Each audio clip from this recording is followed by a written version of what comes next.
Hamba-hamba Tuhan yang dikasihi dan mengasihi Tuhan, Kitab Bilangan pasal 7 hingga pasal 9 berbicara kepada kita bahwa di balik pimpinan Tuhan atas umatnya, Tuhan mengerjakan bagiannya dan ada hal yang kita harus lakukan sebagai orang percaya, terlebih hamba-hambanya.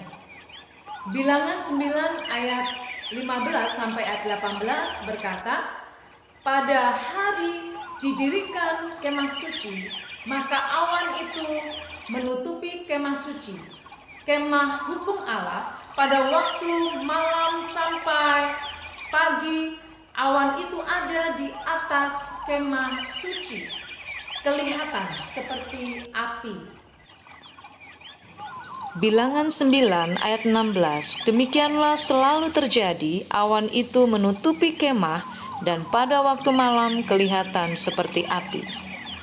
Dan setiap kali awan itu naik dari atas kemah, maka orang Israel pun berangkatlah, dan di tempat awan itu diam, di sanalah orang Israel berkemah.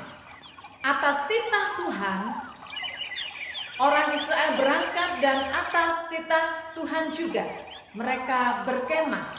Selama awan itu diam di atas kemah suci, mereka tetap berkemah.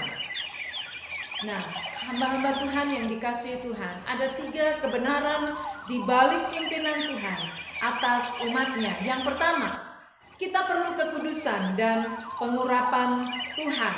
Bilangan 7 ayat 1 sampai ayatnya yang kedua a, pada waktu Musa selesai mendirikan kemah suci, diurapinya dan dikuduskannya lah itu dengan segala perabotannya, juga mezbah dengan segala perkakasnya. Dan setelah diurapi dan dikuduskannya semuanya itu, maka para pemimpin Israel, para kepala suku mereka mempersembahkan persembahan. Tempat di mana kita ada dan sarana yang kita pakai untuk melaksanakan pimpinan Tuhan perlu dikuduskan dan diurapi oleh Tuhan. Bilangan 8 ayatnya yang ke-14 sampai ayatnya yang ke-15 katakan, demikianlah engkau harus mentahirkan mereka dari tengah-tengah orang Israel, supaya orang Lewi itu menjadi kepunyaanku. Barulah sesudah itu orang Lewi boleh masuk untuk melakukan pekerjaan jabatannya pada kemah pertemuan. Sesudah engkau mentahirkan mereka dan mengunjukkan mereka sebagai persembahan unjukan.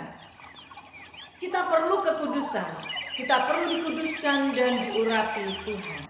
Kebenaran yang kedua, kita perlu ketaatan. Kita perlu menaati Tuhan dan mengikuti apa yang Tuhan mau untuk kita lakukan. Kebenaran yang ketiga, kita perlu hikmat Tuhan dan perencanaan. Sekalipun bimbingan Tuhan atas kita, itu bukan berarti meniadakan hikmat dan perencanaan.